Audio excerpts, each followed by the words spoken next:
Widowed millionaire found Nanny asleep with his twins on his bed. No one dared to touch. He took What is unexpected this? action. Hi, my most beautiful family. Let's begin with a short but powerful prayer. Dear God, thank you for this loving family. Heal me fully and bless everyone watching with peace, health, and endless joy. Amen. This is your Mr. Peter. While I was resting, your love carried me. You're not subscribers. You're my family, my strength, my reason to keep going. To every new family member, welcome home. Please share in the comments. How did you find us? Which story touched your heart? Your voice matters here. And here's the good news. I'll be back today. By God's grace, I'm returning with love and more stories made just for you. If you see my videos elsewhere, they're stolen. This is the only real Mr. Peter channel. Let's protect it. Before we begin, one small request. Please like, comment, and don't skip the story. If the intro feels long, skip it, but stay for the heart of the story. James is here to share today's tale, and I'll see you again, today, with love. Tom Conway had built his fortune on the absolute certainty that he was smarter, tougher, and more ruthless than anyone who dared challenge him. But nothing in his arrogant, perfectly controlled world could have prepared him for the sight that stopped him cold in his own forbidden bedroom doorway.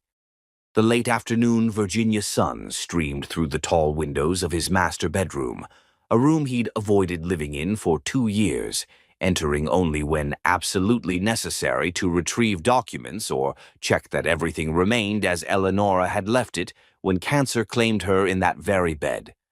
The silk curtains still hung exactly as she'd arranged them, the antique vanity still held her silver brush set, and the air still carried the faintest whisper of her jasmine perfume. It was a shrine to a love that death had stolen too soon.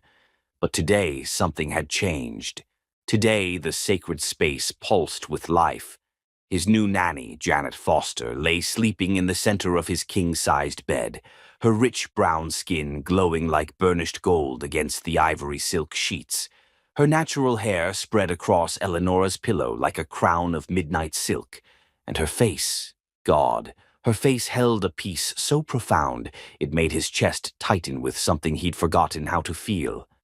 But it wasn't Janet alone that made his breath catch in his throat. Curled against her like sleeping angels were his twin daughters, 6-year-old Kirsty and Betty, their small bodies pressed trustingly against the woman who had somehow, in just 3 weeks, become their sanctuary. Kirsty's thumb was tucked securely in her mouth, a habit that had returned after her mother's death, while Betty clutched her worn stuffed elephant, the one she'd refused to let anyone wash because it still smelled like Eleonora's lavender soap. Tom's hand gripped the doorframe as 17 different emotions crashed through him at once. Fury that someone had dared enter his wife's sacred space. Relief that his daughters looked more peaceful than they had in 2 years. Terror at the way his heart hammered against his ribs as he watched Janet's chest rise and fall in sleep. And underneath it all, a dangerous warmth that whispered of possibilities he'd sworn never to consider again. 3 days of brutal negotiations in Chicago had left him exhausted, but seeing this, his children finding comfort in another woman's arms, sent adrenaline coursing through his veins like electricity. Tom should fire her. He should demand explanations. He should restore the boundaries that kept his world safe, predictable, and under his complete control, the same iron control that had made him one of the most feared estate owners in Virginia. Instead, he found himself stepping into the room, moving with the silent authority that had crushed countless business rivals, studying the woman who had somehow managed to do what 17 previous nannies could not, make his daughters feel safe. Janet Foster was nothing like the 17 nannies who had come before her. She didn't possess the crisp efficiency of Mrs. Hartwell, who had quit after Kirsty superglued her shoes to the floor. She lacked the stern authority of Miss Thompson, who'd fled after Betty called emergency services, claiming abandonment by caregiver. She bore no resemblance to the parade of young, eager girls who'd seen dollar signs in caring for a wealthy widower's children, all of whom had wilted under Tom's demanding standards and cold dismissals. No, Janet was something else entirely. Something that made his daughters laugh again. Something that filled his empty house with music and warmth. Something that threatened every wall he'd built around his heart. And Tom Conway did not appreciate threats to his control. As if sensing his presence, Kirsty stirred in her sleep, her small voice drifting through the golden afternoon light. "Mama Janet keeps the monsters away," she whispered, unconsciously reaching for Janet's hand. "She sings the nightmares gone." The words hit Tom like a physical blow. His daughters hadn't felt safe since losing their mother. They'd tested every caregiver, driven away every woman who'd tried to comfort them, as if ensuring that no one could ever hurt them by leaving again. But here was Janet Foster, somehow breaking through their defenses, somehow making them believe in safety again. And that thought should have filled him with gratitude. Instead, it filled him with panic. Janet's eyes fluttered open then, those deep brown eyes that seemed to see straight through to his soul. For a moment she looked confused, disoriented by sleep and the unfamiliar surroundings. Then she saw him standing there, and her expression shifted to something that made his breath catch. Not fear or guilt or apology, but quiet dignity mixed with fierce, protective love. She didn't bolt upright with excuses. She didn't wake the children with startled movements. Instead, she carefully, gently extracted herself from their sleeping embrace, moving with the practiced grace of someone who'd spent years caring for traumatized children. Every motion was deliberate, protective, designed to preserve their peace even as she faced his scrutiny. "Mr. Conway," she whispered, her voice carrying the soft cadence of her South Carolina childhood. "They had nightmares again, both of them. They were afraid you wouldn't come home." The explanation was simple, logical.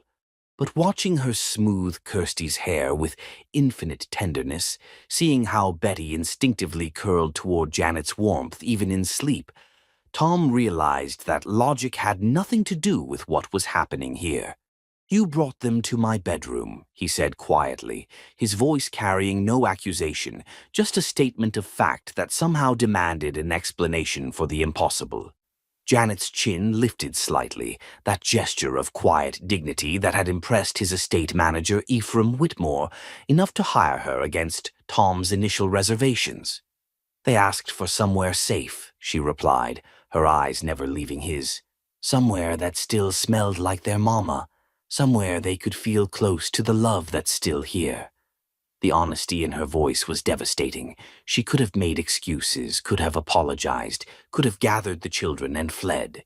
Instead, she stood there in his wife's bedroom, holding his gaze with steady brown eyes that seemed to understand exactly what this room meant to him. "I know what this place is to you," she continued softly, glancing around at Eleonora's untouched belongings. "I would never presume to disturb it lightly. But your daughters were drowning in their fear, and sometimes—" She paused, looking at the sleeping twins with such love that Tom's chest constricted.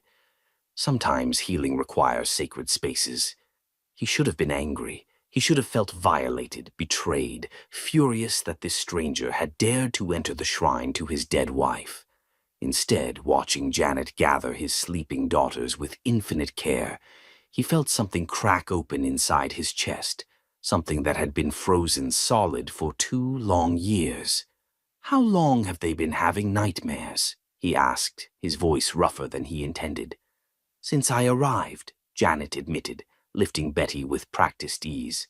"Every night. They dream that you leave for work and never come back. They dream that I disappear like their mother did. They dream that everyone they love turns to dust." The brutal honesty of it staggered him. He thought his daughters were healing, adjusting, learning to cope. He'd thrown himself into his work, telling himself that providing for them was the same as caring for them. But this woman, in 3 short weeks, had seen what he'd been too afraid to acknowledge. "I can take them back to their room," Janet offered, adjusting her hold on Betty. "I can sleep in the chair between their beds again, if that would be more appropriate." Again? The word escaped before he could stop it. A faint smile touched her lips, the first he'd seen since entering the room. "I haven't slept in my own bed since I started working here, Mr. Conway. Your daughters need to know that someone is there, that someone won't leave them alone in the dark." The revelation hit him like a sledgehammer. While he'd been congratulating himself on finding a nanny who could handle his difficult children, Janet had been sacrificing her own rest, her own comfort, sleeping in chairs and on floors to keep his daughters from drowning in their grief. As she moved toward the door, Kirsty still cradled in her arms, Tom found himself speaking without conscious thought. "Janet?" She turned, and in the golden afternoon light, she looked like something from a painting. A woman holding sleeping children, surrounded by love and light, and the kind of peace his house hadn't known in 2 years. "Thank you," he said simply, the words carrying all the weight of a father's gratitude and a man's growing recognition that his carefully ordered world was about to change forever. Janet smiled then, a real smile that transformed her entire face and made something flutter dangerously in his chest. "They're extraordinary children, Mr. Conway. They just need to remember how to trust that love doesn't always end in loss." As she carried his daughters from the room, Tom stood alone in his wife's bedroom, surrounded by the ghosts of his past and the terrifying possibility of a future he'd never dared to imagine. The afternoon sun was setting now, painting everything in shades of gold and amber, and for the first time in 2 years, the silence didn't feel like death. It felt like waiting, like holding its breath, like the moment before everything changed forever. Tom Conway had built his fortune on making smart decisions, calculated risks, investments that would pay off in the long run. But as he looked at the rumpled sheets where Janet Foster had held his daughters while they slept, he realized that the most important decision of his life had nothing to do with business at all. It had to do with whether he was brave enough to let healing begin. Chapter 2. Walls and Whispers. 10 days later, Tom Conway discovered that watching someone heal your children was more dangerous to his carefully constructed defenses than any business negotiation he'd ever faced. From his study window, he observed Janet in the garden with Kirsty and Betty, their laughter floating on the morning breeze, like music his estate hadn't heard in 2 years. She was teaching them to braid flower crowns, her patient hands guiding their small fingers as they worked with daisies and baby's breath. The sight should have brought him simple satisfaction, his daughters playing instead of grieving, smiling instead of testing boundaries with destructive behavior. Instead, it filled him with an unfamiliar vulnerability that made his coffee cup tremble in his hands, and Tom Conway despised feeling vulnerable. Because somewhere between Janet's first week and this morning, Tom had begun to anticipate the sound of her voice calling the twins for breakfast. He'd started finding excuses to pass through whatever room she occupied, just to catch glimpses of the way she transformed his cold mansion into something warm and alive. He'd begun to notice things, the graceful way she moved through his halls, the musical quality of her laugh when Betty told one of her elaborate stories, the fierce protectiveness that flashed in her dark eyes whenever his daughters needed defending. He was noticing Janet Foster as a woman, not just as his children's caregiver, and that recognition terrified him more than losing his fortune ever could. "You're brooding again," came the familiar voice of his estate manager and closest friend, Ephraim Whitmore, as he entered the study carrying a stack of correspondence. Tom didn't turn from the window, where Janet was now showing the twins how to weave dandelions into their flower chains. "I'm working," he replied, though his desk remained conspicuously clear of the financial reports he should have been reviewing. "Ah, yes," Ephraim said dryly, settling into the leather chair across from Tom's desk. "Working on watching your children's nanny teach them to make flower crowns. Very pressing business indeed." Tom finally turned, leveling his friend with a look that would have made lesser men reconsider their career choices. Ephraim, who had known him since college and had helped him build his empire from nothing, merely raised an amused eyebrow. "She's good with them," Tom said carefully, settling behind his desk and pretending to examine the quarterly reports Ephraim had brought. "She's exceptional with them," Ephraim corrected. "Yesterday, Betty asked me if children could have two mamas, one in heaven and one who makes pancakes. And Kirsty told Dr. Sophrona Beauchamp during her checkup that her nightmares stopped because Janet's hugs are magic." The words hit Tom squarely in the chest, but he kept his expression neutral. "She's doing her job well." "Tom," Ephraim's voice grew serious, "I've known you for 15 years. I was your best man when you married Eleonora, and I held you up at her funeral when you couldn't stand on your own. So believe me when I say this, what's happening here isn't just about the children." Before Tom could respond, a knock on the study door interrupted them. "Come in," he called, grateful for the reprieve. But it wasn't Janet who entered. It was his business rival, Casimir Alderidge, followed by a man Tom didn't recognize. Both were dressed in expensive suits and carried the predatory air of sharks circling wounded prey. "Conway," Casimir said, his voice carrying false warmth. "I hope you don't mind the unannounced visit. I was in the area with my associate, Mr. Thorne here, and thought we might discuss some business matters." Tom rose slowly, every instinct screaming danger. Casimir never did anything without calculation, and surprise visits meant he was planning something unpleasant. "Gentlemen," he said with the icy courtesy that had cowed lesser men, "to what do I owe this unexpected pleasure?" "Mr. Thorne represents some investors who are very interested in your estate holdings," Casimir continued, his pale eyes scanning the study as if cataloging its contents. "They're particularly interested in your recent lifestyle changes." The words carried a threat that made Tom's blood run cold, but before he could respond, another knock sounded on the door. This time it was Janet who entered, carrying a silver tray with coffee and pastries. "Excuse me, Mr. Conway," she said, her voice carrying its usual warmth. "I thought your guests might enjoy some refreshments." Tom watched Casimir's expression change as he took in Janet's presence, the way his eyes traveled over her with obvious calculation, the slight smirk that suggested unpleasant thoughts. When Janet moved to serve the coffee, Casimir's attention lingered on her in a way that made Tom's hands clench into fists. "How lovely," Casimir said, his tone carrying undercurrents that made Tom's jaw tighten. "And who might this charming woman be?" "Miss Foster is my children's caregiver," Tom replied, his voice carefully neutral even as every protective instinct he possessed roared to life. "Caregiver," Casimir repeated, investing the word with implications that made Janet pause in her coffee service. "How progressive of you, Conway. Some might wonder about the wisdom of such intimate domestic arrangements for a man in your position." The insult was subtle but unmistakable, and Tom saw Janet's shoulders stiffen slightly. She finished serving the coffee with quiet dignity, but he caught the flash of hurt that crossed her features before she composed herself. "That will be all, Janet," Tom said gently. "Thank you."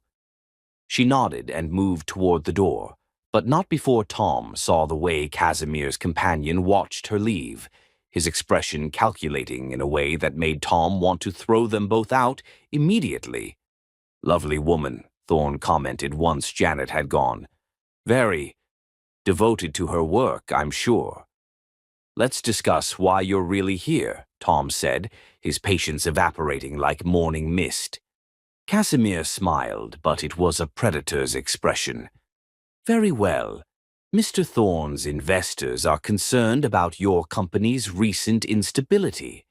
Your distraction from business matters, your questionable judgment in domestic affairs, your apparent inability to maintain the professional distance necessary for a man in your position.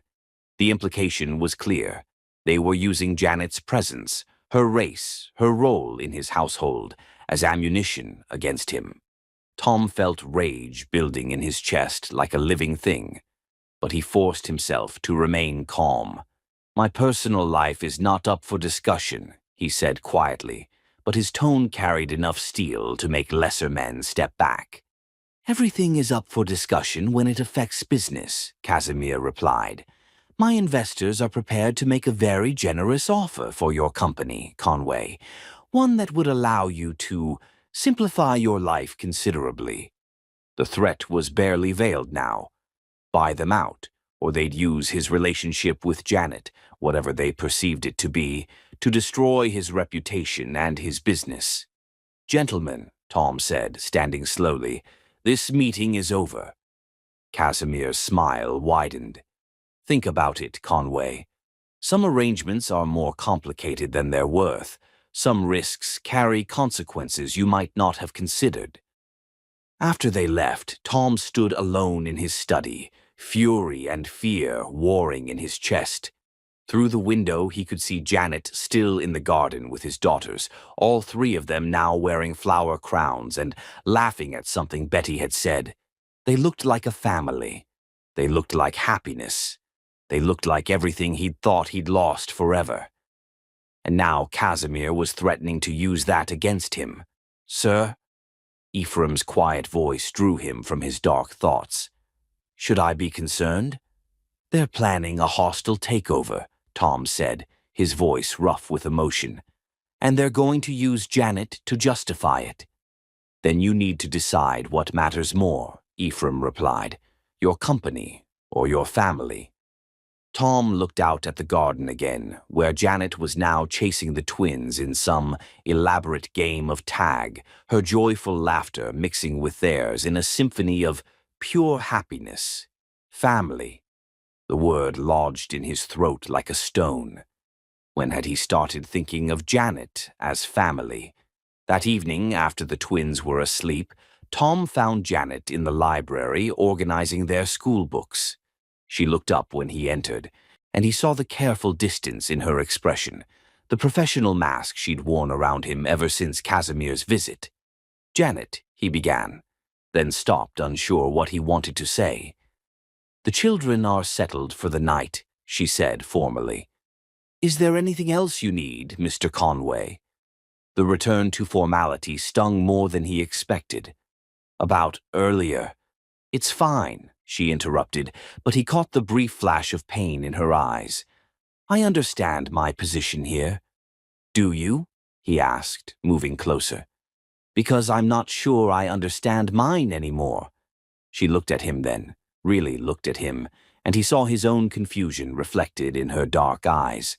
For a moment, the careful distance between them wavered, and he glimpsed something that made his heart race with dangerous possibilities. "Mr. Conway," she said softly, "some lines shouldn't be crossed." "What if they already have been?" he asked, his voice barely above a whisper. The question hung between them like a bridge neither dared to cross. Outside, night was falling over the estate, painting the library in shades of amber and shadow. In the golden lamplight, Janet looked ethereal, beautiful, like something from a dream he'd forgotten how to have. "Your daughters need stability," she said finally. "They need to know that the people they depend on won't disappear." "And what do you need, Janet?" The question seemed to catch her off guard, and for a moment her careful composure cracked. "I need to do my job," she whispered. "I need to keep them safe and happy and whole." "And what about keeping yourself safe?" She looked away then, but not before he saw the longing in her eyes, the same dangerous longing that was building in his own chest like a storm. "Good night, Mr. Conway," she said, gathering the books with hands that trembled slightly. As she moved past him toward the door, Tom caught her hand gently, stopping her. The contact was electric, sending warmth racing up his arm and making his breath catch in his throat. "Thank you," he said quietly. "For today. For every day. For giving them back their smiles." Janet looked down at their joined hands, and when she looked back up, her eyes were bright with unshed tears. "They're extraordinary children," she whispered. "They deserve all the love in the world." "So do you," he said, the words escaping before he could stop them. For a heartbeat, they stood there in the golden lamplight, hands touching, hearts racing, balanced on the edge of something that could change everything. Then Janet gently pulled away, leaving him standing alone in the library with the echo of possibilities he didn't dare name. That night, Tom lay awake in his study, listening to the sounds of his house settling around him. Somewhere in the servants' quarters, Janet was probably lying awake too, thinking about the moment when everything almost changed. Tomorrow he would have to decide what mattered more, the empire he'd built or the family he was just beginning to discover. Tonight he let himself imagine what it might feel like to choose love over fear. For the first time in 2 years, the possibility didn't terrify him. It thrilled him. Chapter 3. Cracks in the Armor. The thunderstorm that broke over the Virginia countryside 5 weeks after Janet's arrival shattered more than just the sultry summer heat. It cracked open the armor around Tom Conway's heart that he'd spent 2 years perfecting. He jolted awake in his study at 2 in the morning to the sound of screaming. Not the sharp cry of physical pain, but the soul-deep wail of children lost in the maze of their own terror. By the time he reached the hallway, Janet was already there, moving between Kirsty and Betty's rooms, like a guardian angel in a cotton nightgown, her voice soft and soothing as she tried to calm his daughter's fears. The sight stopped Tom cold. For 2 years he'd handled his daughter's nightmares with the same cold efficiency he applied to everything else. Quick comfort, immediate return to bed, problem solved. But watching Janet's infinite patience, seeing how she made their terror melt away with gentle songs and whispered stories, Tom realized his arrogant assumption that he could control their healing had been painfully wrong.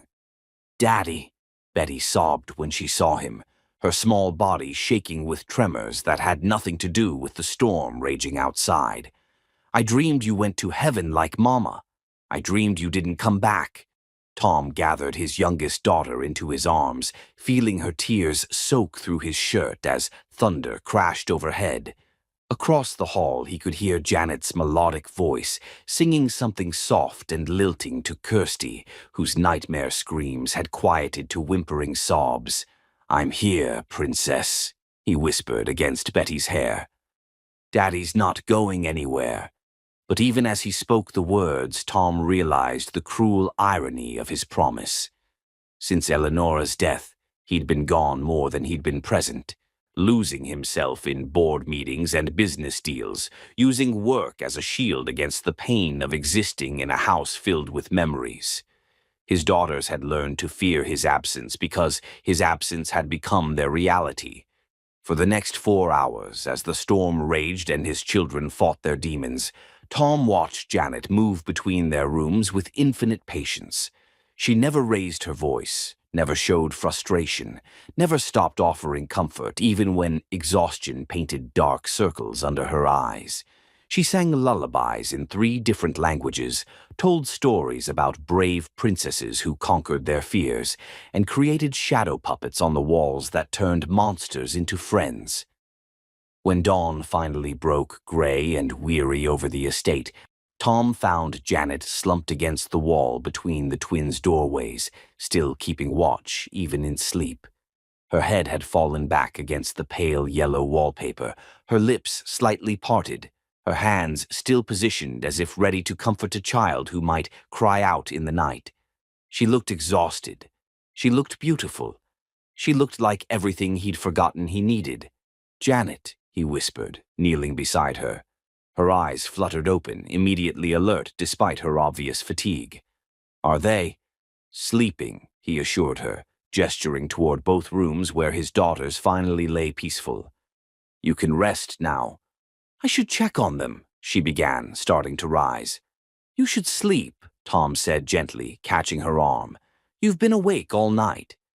"So have you," she pointed out, and he realized she was right. Somewhere during the long night vigil, they'd become partners in caring for his children, sharing the load in a way that felt as natural as breathing. "Come on," he said, helping her to her feet. "Let me make you some coffee." In the kitchen, as early morning light filtered through the windows and the coffee maker hummed to life, Tom found himself studying Janet's profile as she stood, gazing out at the rain-washed garden.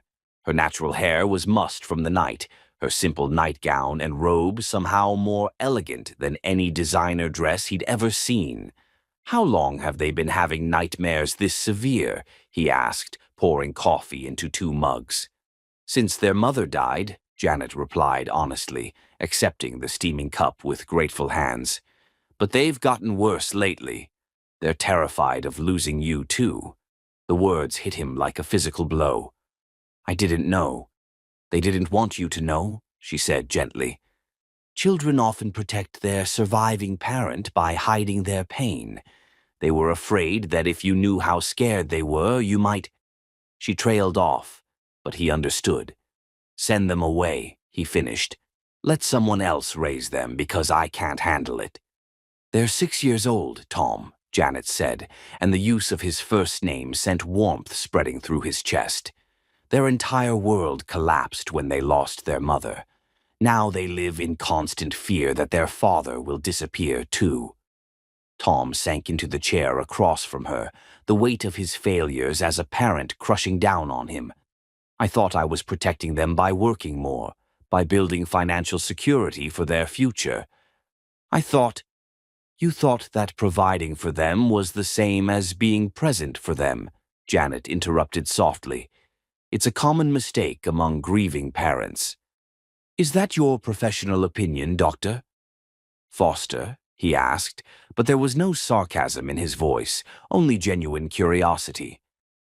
"It's my personal experience," she replied, her dark eyes growing distant. "I lost my fiancé 3 years ago in a car accident. For months afterward, I threw myself into work, thinking that helping other people's children heal would somehow make the pain more bearable." Tom felt something shift in his chest, a recognition, a kinship with someone who understood the particular weight of loss. "Did it work?" "No," she said simply. "Grief isn't something you can outrun or hide from. It demands to be felt, to be processed, to be honored. Your daughters need you to grieve with them, not despite them." They sat in comfortable silence as the morning light grew stronger, 2 wounded souls finding unexpected solace in shared understanding. Outside, the storm had passed, leaving the world washed clean and gleaming. "Janet," Tom began, then stopped, unsure how to voice the question burning in his chest. "Yes?" "Why did you take this job? You could work anywhere, help any family. Why here? Why us?" She was quiet for so long he thought she wouldn't answer. When she finally spoke, her voice was barely above a whisper.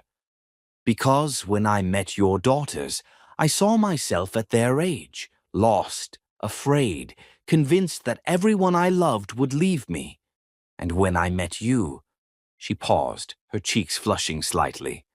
"I saw a man drowning in his love for his children, desperate to do right by them, but terrified of failing them. And I thought maybe we could help each other heal." The honesty in her words was devastating, beautiful, terrifying. Tom reached across the small table and covered her hand with his, marveling at how perfectly their fingers seemed to fit together. "I haven't been a very good father since Eleonora died," he admitted. "You've been a grieving father," Janet corrected. "There's a difference." Before Tom could respond, his phone buzzed with an urgent message from his lawyer. Casimir Aldridge had filed preliminary papers for a hostile takeover, citing Tom's compromised judgment and divided attention as justification for investor concerns. "What is it?" Janet asked, seeing his expression darken. "Business," he said tersely, not wanting to involve her in the battle brewing around them. "Nothing for you to worry about." But even as he spoke the words, Tom realized they were a lie. Everything that happened to him affected Janet now, just as everything that happened to her affected him. Somewhere in the space between her arrival and this morning, their lives had become entwined in ways that went far beyond employer and employee. The realization should have terrified him. Instead, it filled him with a fierce protectiveness that surprised him with its intensity.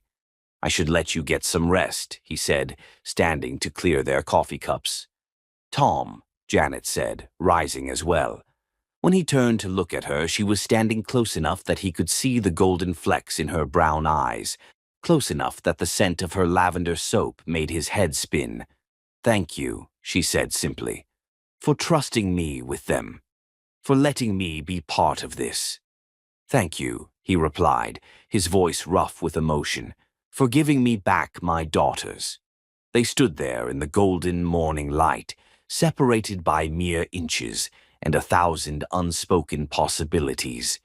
Tom found himself studying the curve of her lips, the elegant line of her neck, the way her pulse fluttered in the hollow of her throat. He wanted to kiss her. The realization hit him like lightning, sending shockwaves through his entire body. He wanted to kiss her, to hold her, to tell her that she'd done more than heal his children. She'd begun to heal him too. But before he could act on the dangerous impulse, the sound of small feet on the stairs broke the spell between them. Kirsty appeared in the kitchen doorway, rubbing sleep from her eyes and looking smaller than her 6 years. "Janet?" she said uncertainly. "Are you still here?" "I'm still here, sweetheart," Janet assured her, immediately shifting into caregiver mode. "Did you sleep well after the storm?" "I dreamed about pancakes," Kirsty announced, and both adults laughed at the beautifully normal request. "Pancakes it is," Janet said, moving toward the refrigerator. "Would you like to help me make them?" As Tom watched his daughter climb onto a stool to help Janet measure flour, as he listened to their easy chatter and saw Kirsty's face light up with simple joy, he realized that the cracks in his armor weren't weaknesses. They were letting the light back in. For 2 years he'd lived in darkness, convinced that protecting his heart meant protecting his children.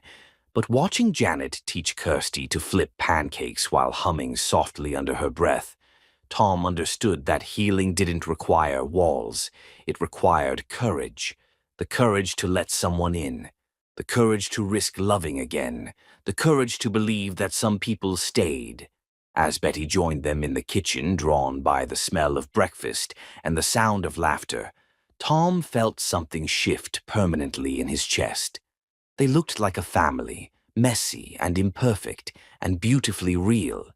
And for the first time since Eleanor's death, that didn't feel like a betrayal of her memory.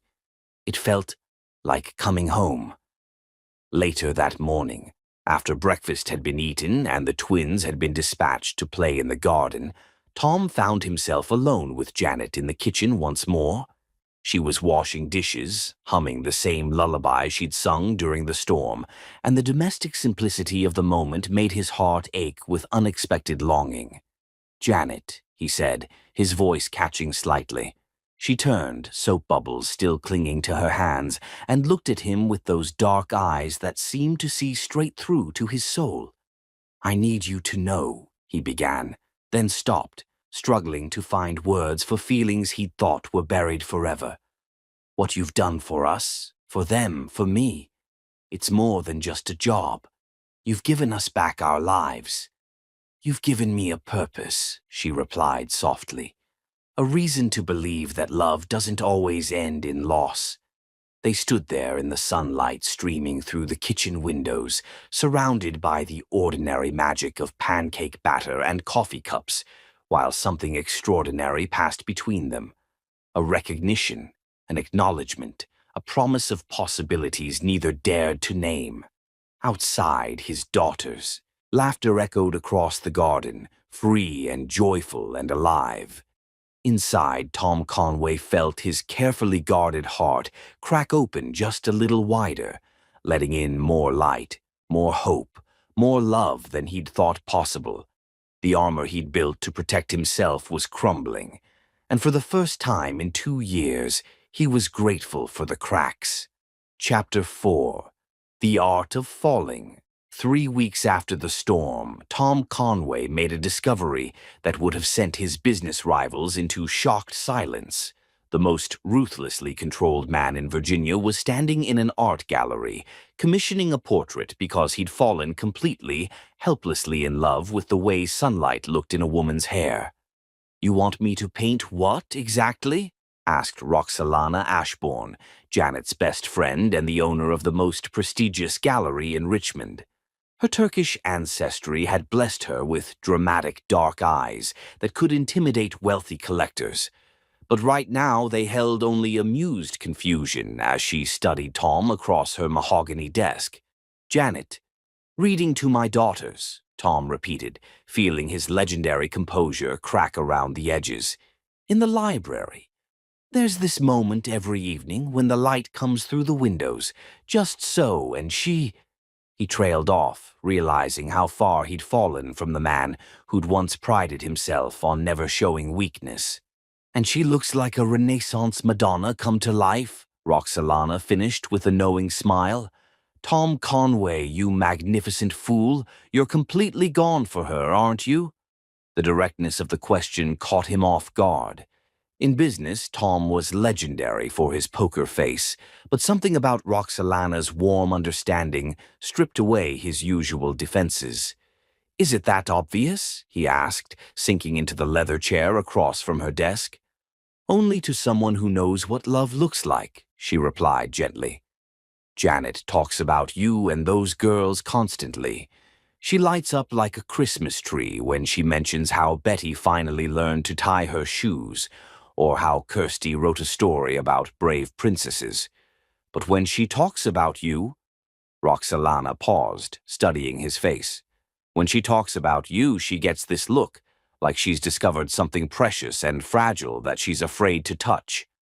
"She thinks I'm her employer," Tom said, running a hand through his hair. "She thinks crossing that line would be unprofessional." "And what do you think?" The question hung in the air between them, heavy with implications Tom wasn't sure he was ready to face. What did he think? That Janet Foster had walked into his broken family and somehow made them whole again?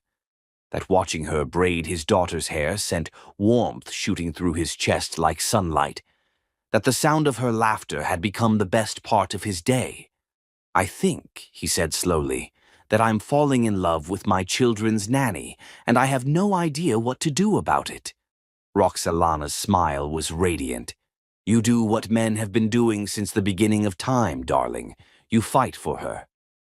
2 days later, Tom stood in his garden at sunset, watching Janet chase fireflies with Kirsty and Betty. She'd kicked off her sensible shoes and hiked up her skirt to run barefoot through the grass, her laughter mixing with his daughter's squeals of delight as they tried to catch the dancing lights. In that moment, she looked nothing like the professional nanny who organized their schedules and supervised their homework. She looked young and carefree and radiant, like a woman who'd forgotten to be careful with her heart. "Daddy, come help us," Betty called, waving him over with dirt-stained hands. "Janet says fireflies are fairy lights, and if we catch enough, they'll grant us wishes." "Is that so?" Tom asked, moving to join them in the grass. "And what are you wishing for?" "For you to be happy," Kirsty said with the devastating honesty of childhood. "You smile more when Janet's here."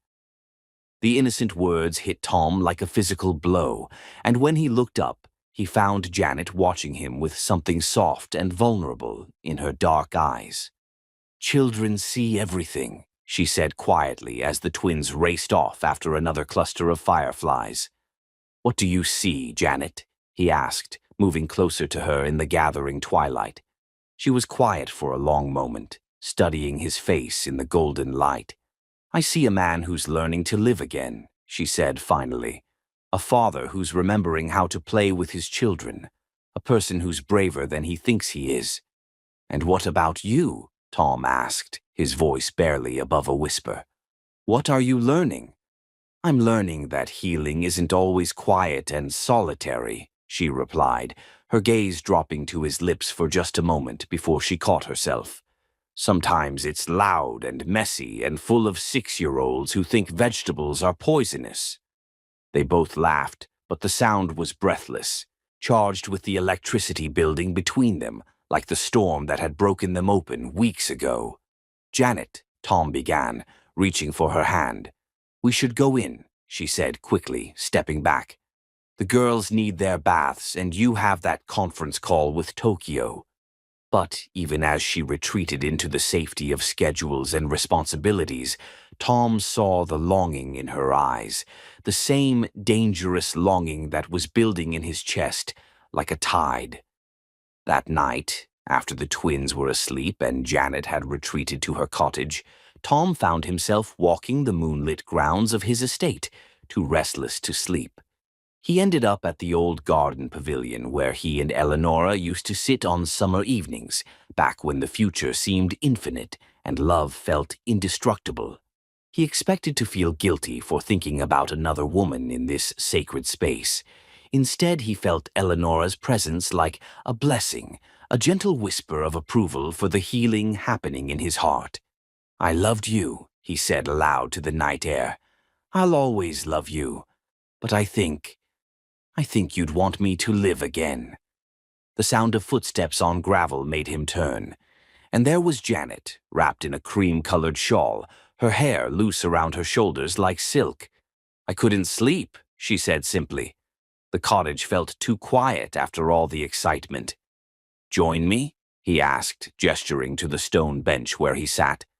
She hesitated for just a moment, then settled beside him, careful to maintain distance even as her presence filled all the empty spaces in his chest.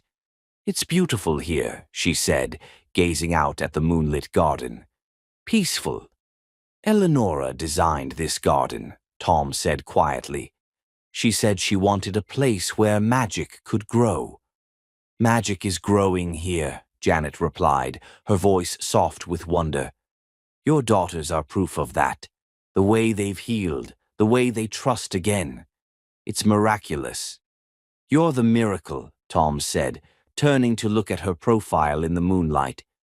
"You brought them back to life." "We brought each other back to life," she corrected, finally meeting his gaze. "I was drowning in my own grief before I came here. Your family saved me as much as I helped save you." The honesty in her words was devastating, beautiful, terrifying. Tom found himself leaning closer, drawn by the warmth in her eyes and the way moonlight caught in her hair like captured starlight. "Janet," he whispered, his hand coming up to trace the curve of her cheek. She didn't pull away this time. Instead, she leaned into his touch, her eyes fluttering closed for just a moment before opening again to meet his gaze. "Tom," she breathed, and his name on her lips sounded like a prayer. He was going to kiss her. Every cell in his body demanded it. Every instinct screamed that this was right, that she belonged in his arms, that love didn't have to end in loss. But just as his lips were about to touch hers, the sound of his phone buzzing shattered the moment like glass. An emergency alert from his security system. Someone was on the property. They sprang apart, the spell broken, reality crashing back in waves of responsibility and caution. By the time Tom's security team determined it was just a deer triggering the motion sensors, Janet had rebuilt her walls, stepped back into her role as employee rather than the woman who'd almost let him kiss her under the stars.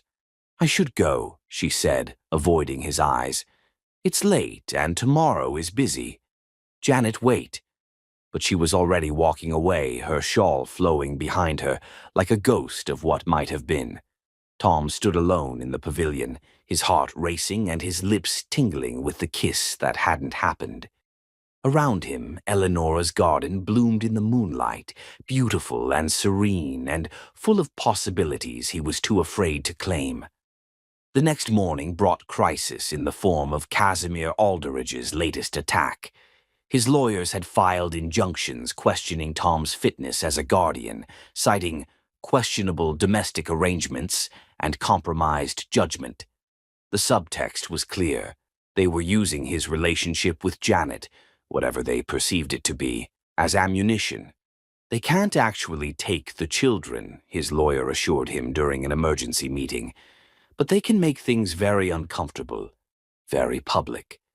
And if there's any truth to their implications about your relationship with Ms. Foster ... There's nothing inappropriate happening, Tom said sharply, even as the memory of almost kissing her burned in his chest.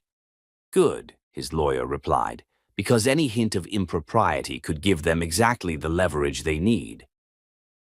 That afternoon, Tom found Janet in the library with the twins, helping them with their art project.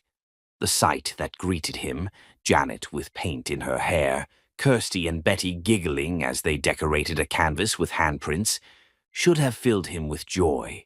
Instead, it filled him with terror, because looking at them he realized that Casimir was right about one thing. His judgment was compromised, not because he couldn't make good business decisions, but because he would sacrifice every dollar of his fortune to protect the woman and children who had become his whole world. "Girls," he said, forcing lightness into his voice, "why don't you go wash up for dinner? Janet and I need to discuss your schedule for tomorrow." When they were alone, Janet looked up at him with concern. "Is everything all right? You look terrified," he finished honestly. "I look terrified? Of what?" Tom studied her face, the face that had become as essential to his happiness as breathing, and felt his carefully constructed resolve crumble. "Of losing you," he said simply. "Of falling in love with you and having it destroy everything we've built." The words hung between them like a bridge neither knew how to cross. Janet's eyes filled with tears, but whether they were tears of joy or sorrow, Tom couldn't tell. "Tom," she whispered, his name broken and beautiful on her lips. "I know it's complicated," he rushed on. "I know there are 1,000 reasons why this is impossible, why we should maintain professional distance, why loving you could cost us everything." "And?" she asked, stepping closer. "And I don't care about any of them," he said, his voice rough with emotion. "I'm falling in love with you, Janet Foster, and I don't know how to stop." She reached up and touched his face with paint-stained fingers, her brown eyes bright with unshed tears. "What if I don't want you to stop?" she whispered. And in that moment, standing in his library surrounded by children's artwork and the ghosts of what used to be, Tom Conway realized that the most terrifying thing about falling in love wasn't the possibility of losing everything. It was the possibility of gaining everything he'd never dared to dream of, and finally learning to believe he deserved it. Chapter 5. The Point of No Return. At 2:17 a.m. on a Tuesday, 9 weeks after Janet's arrival, a Tuesday that would forever divide Tom Conway's life into before and after, his phone rang with the kind of call every parent dreads. Betty was in the hospital, and she was asking for Janet. "Appendicitis," Dr. Sophrona Beauchamp explained tersely as Tom burst through the emergency room doors, still wearing the suit from his late dinner with estate investors, his usually perfect composure shattered by the frantic drive through empty streets. "We caught it just in time, but she needs surgery immediately." "Where is she?" Tom demanded, his heart hammering against his ribs with a rhythm that matched the beeping machines surrounding them. "Room 3. But Tom," Dr. Beauchamp caught his arm as he started toward the corridor. "She's been crying for Janet since the ambulance brought her in. The school called you first, of course, but they said she won't let anyone else comfort her." The words hit Tom like a physical blow, a reminder of how completely Janet had woven herself into the fabric of his daughters' lives. Betty was scared and in pain, and the person she needed most wasn't her father. It was the woman who had become their sanctuary, their safe harbor in every storm. "I called Janet," Dr. Beauchamp continued gently. "She's on her way." Tom found his youngest daughter in the pre-op room, looking impossibly small against the white hospital sheets, her face streaked with tears and her little hand clutching the worn elephant that still smelled of Eleonora's lavender soap. When she saw him, her face crumpled with fresh sobs. "Daddy!" she wailed, reaching for him with desperate arms. "It hurts, and I was so scared you wouldn't come." "I'm here, Princess," Tom whispered, gathering her against his chest, feeling her tiny body shake with pain and fear. "Daddy's here, and you're going to be just fine." But even as he spoke the words, even as he held her close and stroked her hair and promised her everything would be all right, Tom could feel Betty's tension, her continued distress despite his presence. "Where's Janet?" she asked between hiccuping sobs. "I want Janet. She makes the scary things go away." Before Tom could answer, Janet appeared in the doorway, still wearing her nightgown under a hastily thrown-on coat, her hair flowing loose around her shoulders and her face pale with worry. She'd clearly run from her car, and her eyes immediately found Betty's small form on the hospital bed. "Oh, sweetheart," Janet breathed, rushing to Betty's side. "I'm here. Janet's here." The change in his daughter was immediate and profound. Betty's sobs quieted to whimpers, her body relaxing as Janet took her other hand and began speaking in the soft, melodic voice that had soothed countless nightmares. "The doctors are going to make your tummy all better," Janet said, smoothing Betty's hair with infinite tenderness. "And Daddy and I will be right here waiting for you when you wake up."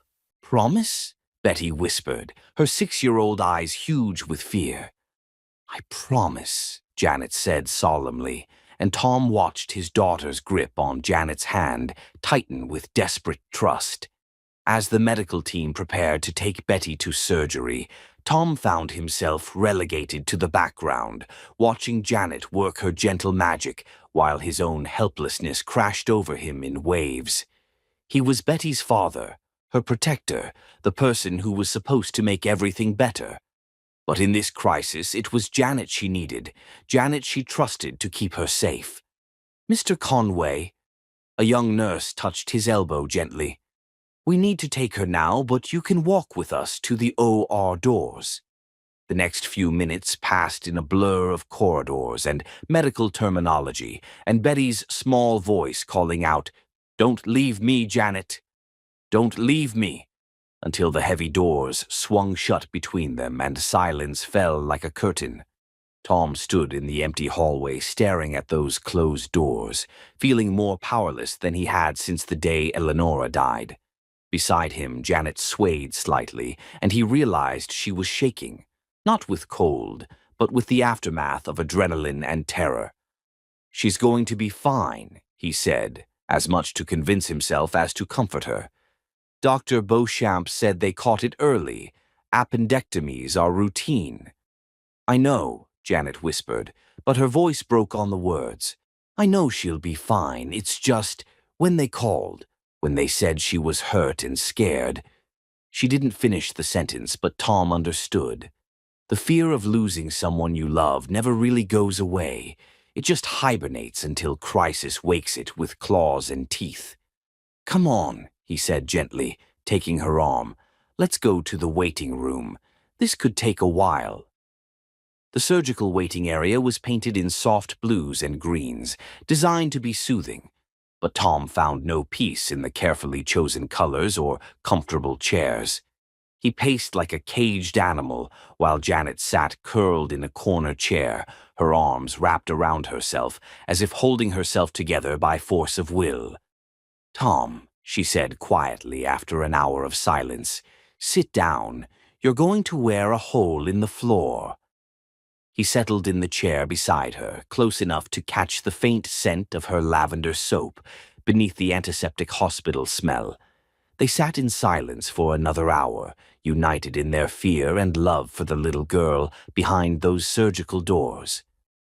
"I've been thinking about what you said," Janet said suddenly, her voice barely above a whisper. "About falling in love." Tom's heart stopped. "Janet—" "Let me finish," she interrupted, her dark eyes meeting his with devastating honesty. "I've been thinking about what you said and about what I've been feeling, and about how terrified I am of all of it." "You don't have to." "Yes, I do," she said firmly. Because sitting here tonight, waiting to find out if Betty's going to be okay, I realized something important. Tom held his breath, afraid to hope, afraid to breathe, afraid to do anything that might shatter this moment of truth between them. I realized that I'm already in love with her, Janet continued, tears starting to slide down her cheeks. I'm already in love with both of them, and with you, and the thought of losing any of you is killing me. The words hit Tom like lightning, sending shockwaves through his entire body. She loved them. She loved him. This remarkable woman had opened her heart to his broken family and chosen to love them despite every risk, every complication, every reason to protect herself. Janet, he breathed, reaching for her hands. I know it's complicated, she rushed on, as if afraid she'd lose her courage. I know there are 1,000 reasons why this could be a disaster. I know your business rivals are using our relationship against you, and I know society will have opinions about us, and I know I love you too, Tom interrupted, his voice rough with emotion. I know I've been falling in love with you since the day I found you sleeping with my daughters in Eleanor's bed. I know you've healed us in ways I didn't think were possible, and I know that sitting here tonight, the only thing that matters is that we're in this together. Janet's tears came faster now, but they were tears of relief, of joy, of love finally acknowledged and shared. What happens now? She whispered. Before Tom could answer, Dr. Beauchamp appeared in the waiting room doorway, still wearing her surgical scrubs and smiling the tired but triumphant smile of a doctor bearing good news. She's perfect, she announced. Surgery went beautifully, no complications, and she's already asking for pancakes. The relief that flooded through Tom was so intense it left him dizzy. Betty was safe. His baby girl was going to be fine. She's asking for both of you, Dr. Beauchamp continued with a knowing smile. Specifically, she wants Daddy and Janet to come together because families stay together. Families. The word lodged in Tom's throat like a gift. As they walked toward Betty's recovery room, Tom caught Janet's hand in his, their fingers intertwining with the natural ease of puzzle pieces finding their perfect fit.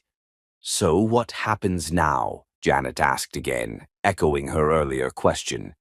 Now, Tom said, bringing her hand to his lips and pressing a gentle kiss to her knuckles, we stop being afraid of calling this what it is. And what is it? Tom stopped walking, turning to face her in the sterile hospital corridor, with fluorescent lights humming overhead and the distant sound of medical equipment beeping like mechanical heartbeats. It's love, he said simply. Complicated, terrifying, beautiful love. It's family. It's everything I thought I'd lost forever, and everything I never dared to hope for again. Janet smiled then, the first real smile he'd seen from her all night, and it was radiant enough to light up the entire hospital. I love you, Tom Conway, she said, standing on her tiptoes to press a soft kiss to his cheek. I love you and your beautiful daughters, and I'm done being afraid of that. I love you too, Janet Foster, he replied, his arms coming around her waist, and I'm done letting fear make decisions for us. As they entered Betty's room together, hand in hand, Tom felt something shift permanently in his chest. They'd crossed the point of no return, acknowledged what had been building between them for months, claimed their right to love each other despite every obstacle. Betty looked up at them from her hospital bed, her face still pale but her eyes bright with medication and relief. When she saw their joined hands, her face broke into a smile that was pure sunshine. Are you going to get married now? She asked with the devastating directness of childhood.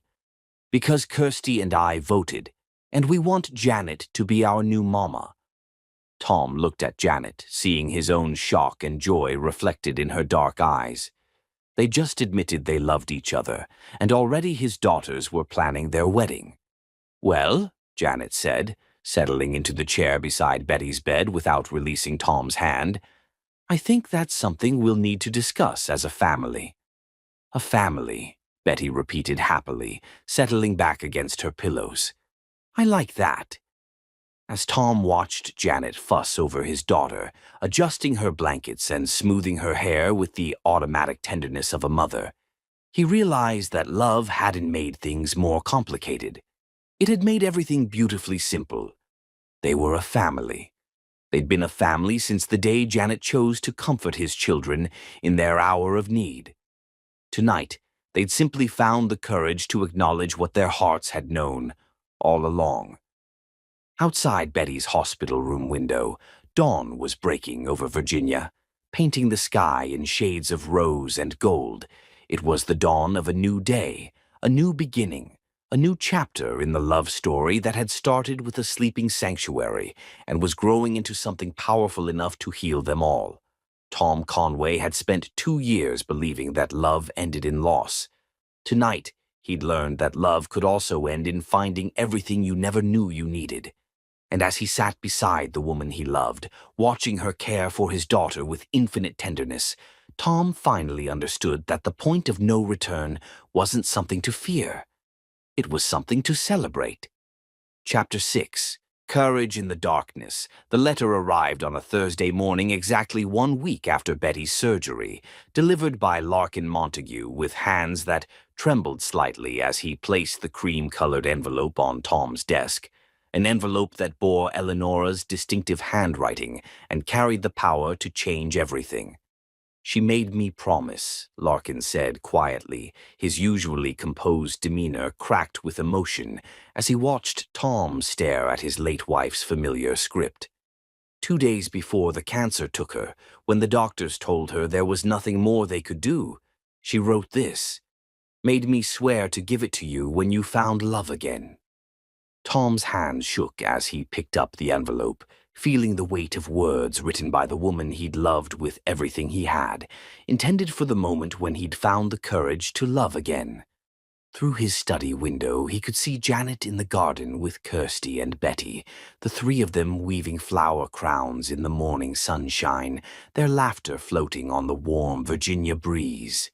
She knew, Tom whispered, his voice rough with emotion. Somehow, she knew this would happen. Eleonora always said love recognizes love, Larkin replied gently. She told me that if she had to leave you, she wanted to make sure you didn't spend the rest of your life alone. She said ...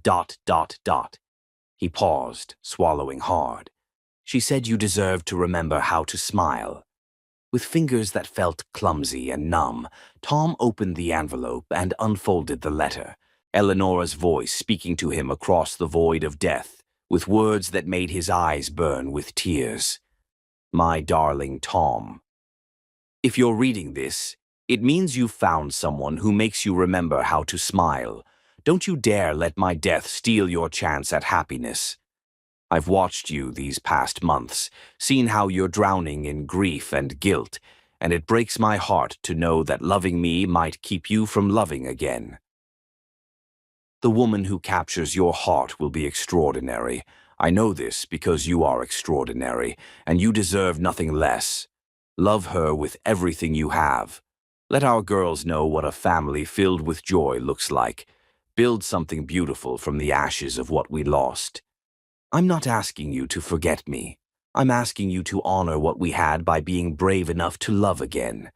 The greatest tribute to our marriage would be for you to find happiness, to give Kirsty and Betty the gift of watching their father choose life over merely surviving.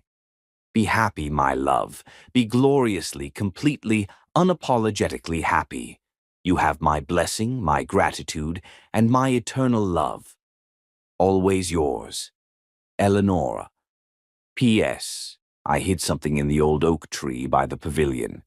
When you're ready to take the next step, you'll know where to look.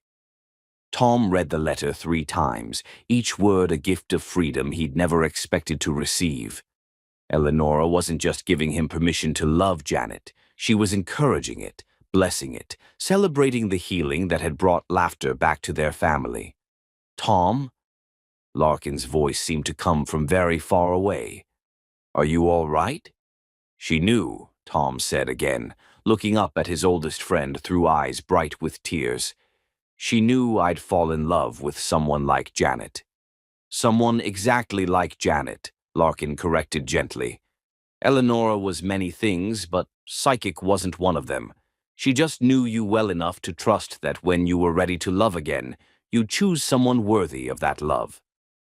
That afternoon, while the twins napped and Janet worked in the library organizing their school supplies, Tom slipped away to the old oak tree by the garden pavilion. Hidden in a hollow between the massive roots, wrapped in oiled cloth and protected from the elements, he found a small velvet box that made his breath catch in his throat. Inside was Eleonora's grandmother's ring, not her wedding band, which Tom had buried with her, but the antique sapphire surrounded by diamonds that had been passed down through 5 generations of strong women. Tucked beneath the ring was a note in Eleonora's handwriting, "For the woman who will love our family next." The generosity of it staggered him. Even facing death, Eleonora had been thinking of his future happiness, planning for the love he might find after losing her. She'd chosen the perfect ring for a woman she'd never meet, but somehow knew would be worthy of it. That evening, after dinner had been cleared and the twins were safely tucked into bed with stories and lullabies, Tom found Janet in the library where their love story had truly begun. She was curled in the reading chair by the window, a book forgotten in her lap as she gazed out at the moonlit garden. "You look thoughtful," he said, settling on the ottoman in front of her chair. "I've been thinking about us," she admitted, her dark eyes meeting his with the honesty that had drawn him to her from the beginning. "About what happens next, now that we've admitted how we feel. And what conclusions have you reached?" Janet was quiet for a moment, studying his face in the lamplight. "I love you," she said simply. "I love you and Kirsty and Betty with everything I have. But Tom, I'm terrified that loving you will destroy everything we've built." "What do you mean?" "Your business rivals are already using our relationship against you," she said, leaning forward to take his hands. "Society will have opinions about us, about our different backgrounds, about whether I'm good enough for you and your daughters. And your late wife's family has already given us their blessing," Tom interrupted gently. Janet blinked in surprise. "What?" Tom reached into his jacket and withdrew Eleonora's letter, watching Janet's eyes widen as she recognized the elegant handwriting. "Larkin brought this to me today. Eleonora wrote it before she died, with instructions to give it to me when I found love again." With shaking hands, Janet took the letter and read it, tears starting to slide down her cheeks as Eleonora's words of blessing and encouragement filled the space between them. "She wanted you to be happy," Janet whispered when she finished reading. "She wanted you to love again." "She wanted us to love again," Tom corrected. "All of us. She knew that grief had frozen our family in place, and she hoped that someday someone would help us remember how to live."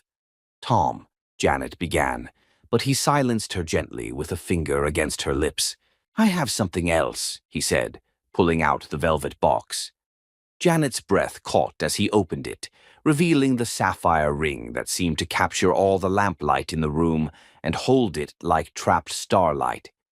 "This was Eleonora's grandmother's ring," Tom explained, his voice rough with emotion. "She left it for the woman who would love our family next. Janet Foster, I'm not asking you to replace Eleonora. No one could ever do that. I'm asking you to build something new with us, something that honors what we've lost while celebrating what we've found." "Tom," Janet breathed, her eyes wide with wonder and fear and love.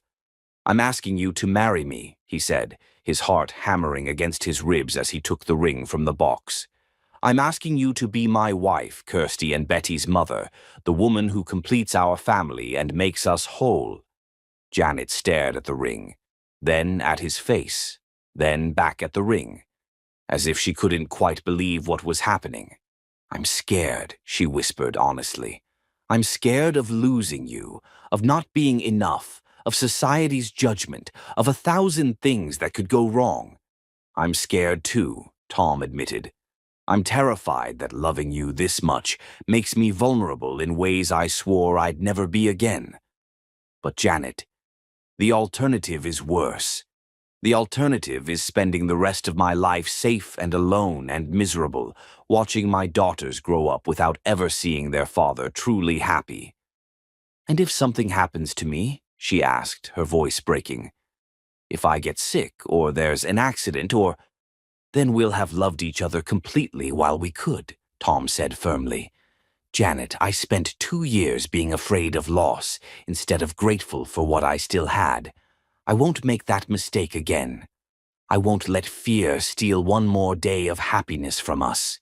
Janet looked down at the ring again, then at Eleonora's letter, then at Tom's face, the face of the man who'd somehow convinced her that love didn't always end in sorrow. What do Kirsty and Betty think about this? She asked. Tom smiled. They've been planning our wedding since the hospital. Betty's already chosen her flower girl dress, and Kirsty's been practicing walking in high heels so she can be your maid of honor. Despite her tears, Janet laughed, the sound bright and joyful and full of hope. They really want me to be their mother. They already consider you their mother, Tom said gently. This would just make it official. Janet was quiet for a long moment, studying the ring that represented not just Tom's love, but Eleonora's blessing and the girl's acceptance and the promise of a family built on something stronger than fear. Yes, she whispered, extending her trembling hand. Yes, I'll marry you. The ring slipped onto her finger as if it had been made for her, the sapphire catching the lamplight and throwing blue fire against the library walls. Tom pulled her into his arms then, holding her close as months of careful distance finally dissolved into the relief of acknowledged love. I love you, he murmured against her hair. I love you, and I'm going to spend the rest of my life making sure you never doubt it. I love you too, she replied, pulling back to look at his face. All of you. This whole complicated, beautiful, impossible family. They kissed then, soft and sweet and full of promise, in the library where their love had taken root and grown into something neither had dared to hope for. Outside, the Virginia night was warm and peaceful, full of possibility and starlight, and the whispered blessings of a woman who'd loved them enough to set them free. When they finally broke apart, breathless and glowing with happiness, Janet looked down at the ring on her finger and smiled. What happens now? She asked. Now, Tom said, pulling her close again, we tell our daughters that Janet Foster is going to become Janet Conway, and we start planning the wedding of the century. Just promise me one thing, Janet said, her dark eyes serious despite her smile. Anything. Promise me we'll always remember how precious this is, she said, gesturing to encompass everything, the ring, the love, the family they'd built from broken pieces. Promise me we'll never take it for granted. I promise, Tom said solemnly, sealing the vow with another kiss that tasted like forever. In the distance, they could hear the sound of little feet on stairs, their daughters, drawn by some sixth sense, that something momentous had happened in the quiet library where their family's love story had begun. Daddy? Janet? Came Kirsty's sleepy voice from the doorway. Are you getting married now? Tom and Janet looked at each other and laughed, the sound bright with joy and wonder, and the perfect rightness of everything falling into place. Yes, sweetheart, Janet said, opening her arms to welcome both girls as they ran to her. We're getting married. Finally, Betty exclaimed, throwing her arms around Janet's neck. We've been waiting forever. As Tom watched his daughters celebrate with the woman who would soon officially be their mother, as he felt Janet's hand warm and sure in his, and saw the sapphire ring catching the light like a promise, he realized that courage wasn't the absence of fear. It was choosing love anyway, despite the fear, because of the magnificent possibilities that lay waiting on the other side of bravery. They'd found the courage to love again. Now they were going to find the courage to build a future together, one day at a time, one kiss at a time, one moment of joy at a time. And it was going to be beautiful. Chapter 7. Building Bridges. 2 weeks after Tom's proposal, Janet Conway-to-be discovered that planning a wedding was significantly easier than learning to be loved by a man who treated her like a queen, especially when his 6-year-old daughters had appointed themselves wedding consultants with very strong opinions. "The roses have to be white," Kirsty announced from her perch on the kitchen counter, where she was supposedly helping Janet prepare lunch while actually commandeering the entire wedding planning process. "Because white means new beginnings, and you and Daddy are getting a new beginning." "And there have to be fairy lights everywhere," Betty added from the table, where she was drawing wedding dress designs. "Like the fireflies we caught that night when Daddy started smiling again." Janet smiled as she watched the twins plan her wedding with serious concentration. In the 2 weeks since Tom had proposed, their family dynamic had shifted beautifully. The girls no longer called her Janet with formality. Now she was Janet, who's going to be our mama, delivered with breathless excitement. "What do you think about the music?" Janet asked. "What songs should we dance to?" "Something that makes Daddy cry happy tears," Kirsty said immediately. "Like when he watches you sing us to sleep." "And something that makes you spin around like a princess," Betty added with a dramatic twirl. "Those are excellent suggestions," Janet said seriously. "I'll make sure to tell Daddy about the spinning requirement." "Tell Daddy what about spinning?" Tom's voice from the doorway made all three of them turn, and Janet felt her pulse quicken the way it had every time she'd seen him over the past 2 weeks. Her engagement had given her permission to openly admire everything about him. "That Janet has to spin when you dance at the wedding," Betty explained seriously. "It's a rule." "A very important rule," Tom agreed, moving to wrap his arms around Janet's waist. The casual intimacy still sent shivers down her spine. "Any other rules I should know about?" he asked, pressing a kiss to Janet's head that made both girls giggle. "No boring speeches," Kirsty declared, "and the cake has to have flowers that taste good." "Noted," Tom said solemnly. "Anything else?" "You have to promise to love Janet forever and ever," Betty said, her face suddenly serious. "Even when she gets old and wrinkly." "I promise," Tom said, his voice rough with emotion.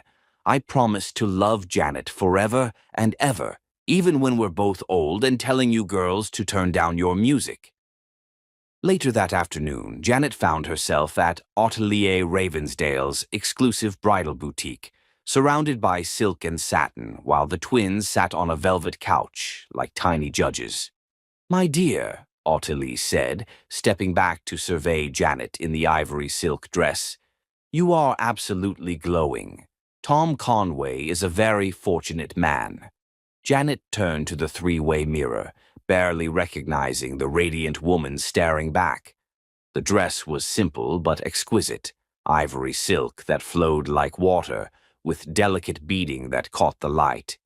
"What do you think, girls?" Janet asked. "You look like a real princess," Betty breathed. "You look like someone Daddy would want to marry," Kirsty added with 6-year-old pragmatism. "You're not supposed to see the dress before the wedding," Ottilie scolded, as Tom appeared in the doorway. "I'm not looking at the dress," Tom replied, his eyes fixed on Janet's face.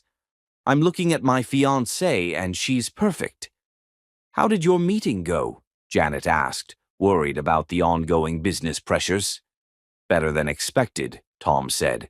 "Larkin's legal team found discrepancies in Casimir's financial filings. Turns out he's been embezzling from his own charity foundation." "How fortunate for us," Tom continued. "It means his accusations lose credibility when they come from someone under federal investigation." "Does this mean the threats are over?" Janet asked. "This means we can focus on our wedding," Tom said, moving beside her. In the mirror, they looked like a picture from a magazine. "Speaking of which," Ottilia interjected, "I have something for you." She returned carrying a delicate veil that seemed made of starlight. "This belonged to Eleonora," she said gently. She wore it on her wedding day and asked me to keep it for whoever might need it next. Janet stared at the veil, touched by Eleanora's continued generosity. I don't know if I should, she began. You should, Tom said firmly. Eleanora would want you to have it. With trembling hands, Janet allowed Ottilie to place the veil on her head, watching in the mirror as it transformed her into a bride ready to marry the man she loved. Perfect, Kirsty announced. Now you look like you belong with Daddy. She's always belonged with me, Tom said quietly. I just had to be brave enough to admit it.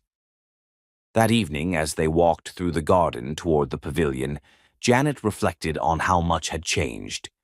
3 weeks, Janet said, her hand secure in Tom's. 3 weeks until we're married. Having second thoughts? Tom asked teasingly. Only about the menu, Janet replied. Kirsty's ice cream demands might be problematic. They settled on the stone bench, watching fireflies dance among the roses. Tom, she said quietly, do you ever worry we're moving too fast? Janet, when you've lost someone you love, you learn not to waste time pretending you don't know what you want, Tom replied. And what I want is you.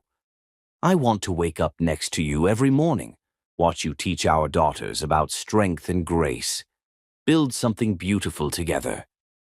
Our daughters, Janet repeated, testing the precious words. From the moment you fell asleep with them in my bedroom, they've been our daughters, Tom said. The wedding just makes it official. Janet looked at her sapphire engagement ring, then back at Tom. I love you, she said with wonder and gratitude. I love you too, Tom replied, pulling her closer. And in 3 weeks, I get to promise that to you in front of everyone who matters. As he kissed her under the star-filled Virginia sky, surrounded by the garden where their love had bloomed, Janet felt pure happiness. They were building bridges between his past and their future, between her dreams and his reality, between two hearts that had found wholeness in each other. They were already forever. They were already home. Chapter 8, Shadows and Light. The scandal broke on a Tuesday morning exactly 10 days before the wedding, shattering the peaceful Virginia dawn with headlines that made Tom Conway's blood run cold. Millionaire's mysterious finances, questions raised about Children's Trust Fund as wedding approaches. Tom stared at his phone screen in his study, reading the devastating article that painted him as either incompetent with money or deliberately deceptive about his daughter's inheritance. But it was the final paragraph that made his hands shake with rage. Sources close to the investigation suggest that Conway's new romantic relationship may have compromised his judgment regarding the girl's financial security, raising questions about whether the upcoming marriage is motivated by love or financial desperation. The implication was clear, calculated, and utterly destroying. Someone had planted evidence suggesting that Tom had mismanaged Kirsty and Betty's trust fund, and that he was marrying Janet to gain access to her modest savings to cover the shortfall. It was ridiculous, insulting, and unfortunately believable enough to cause serious damage. Tom? Janet's voice from the doorway made him look up, and he saw immediately that she'd read the article too. Her face was pale, her dark eyes wide with shock and hurt, and she was holding her phone with the careful precision of someone trying not to drop something fragile. It's not true, he said immediately, standing and moving toward her. Janet, none of it is true. The girls' trust fund is perfectly intact, and I would never. I know, she said quietly, but he heard the tremor in her voice. I know you would never do anything to hurt them financially.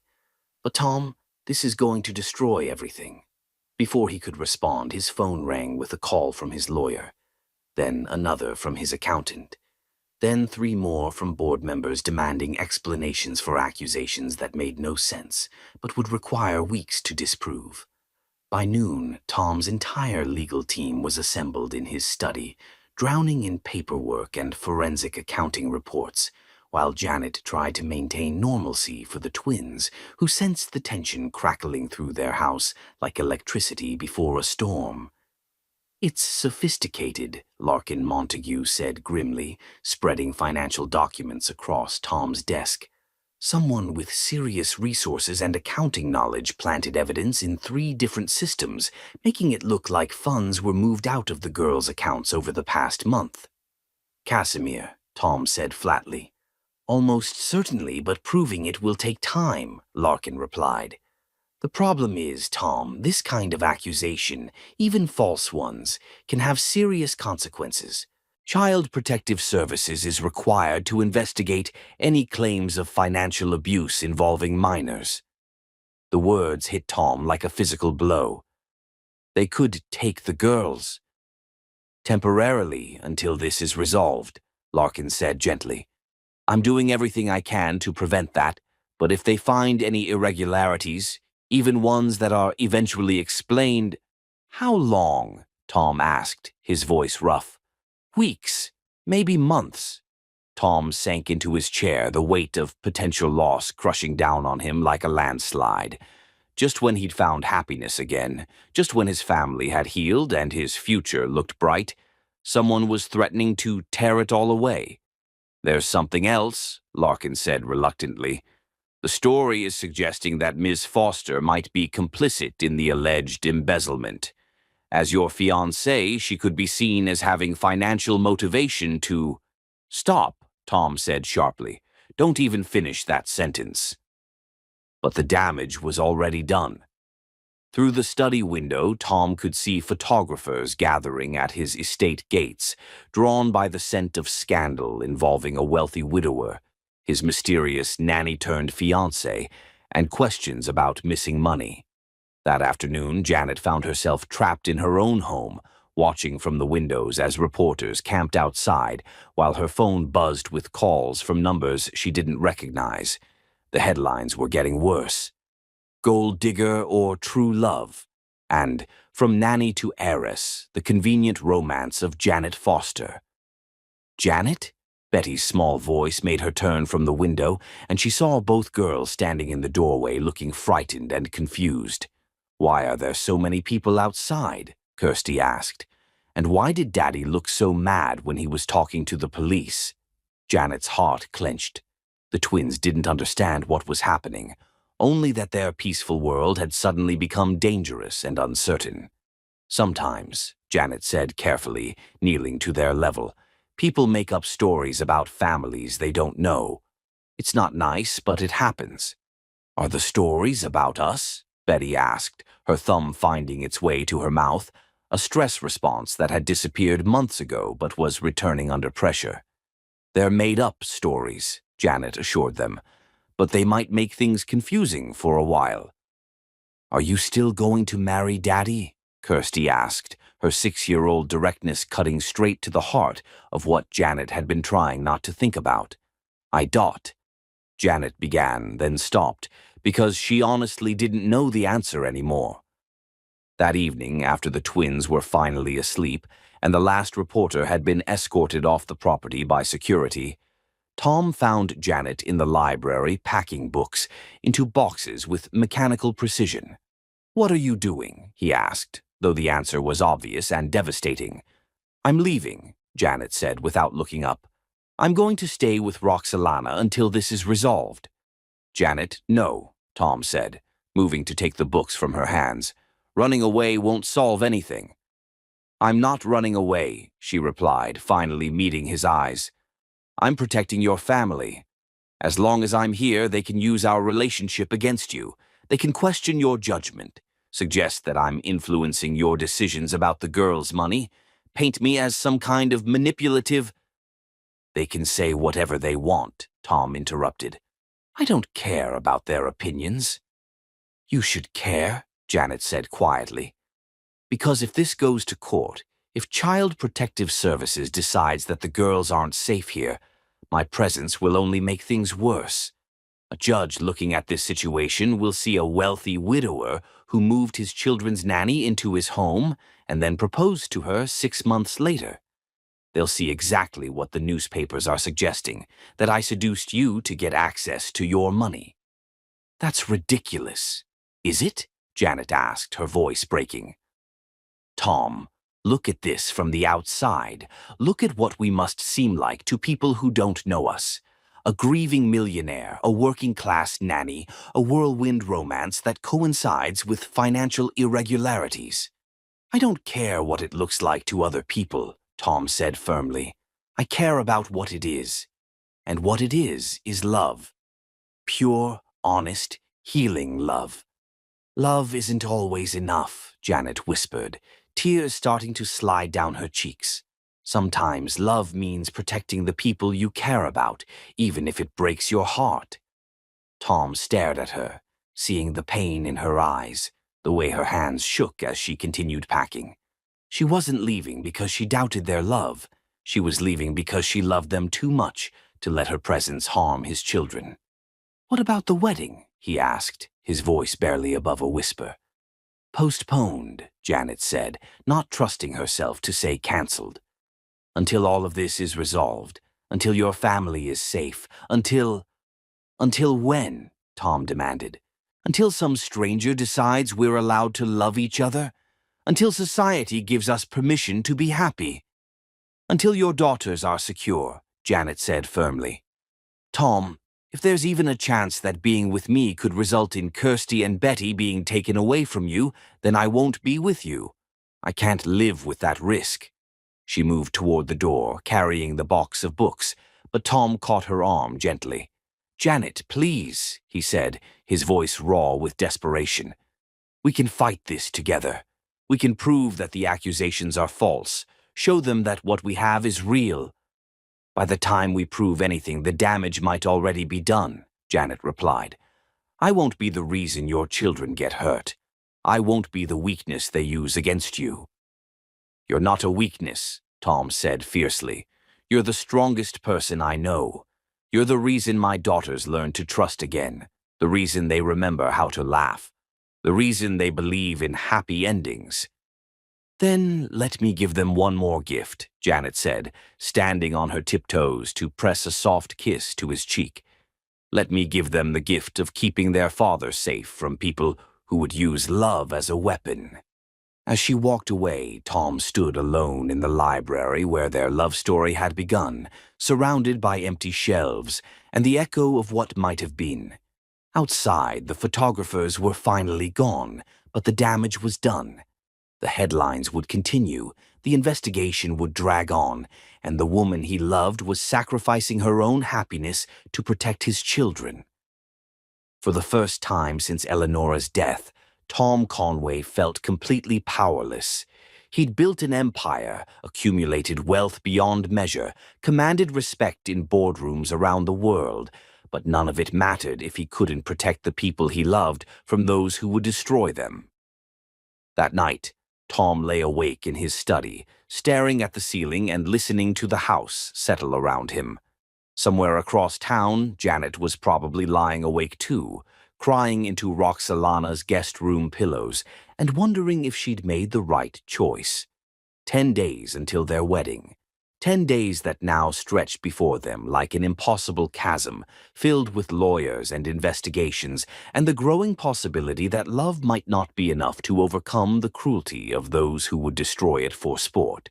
But as dawn broke gray and uncertain over the Virginia countryside, Tom Conway made a decision that would either save his family or destroy them completely.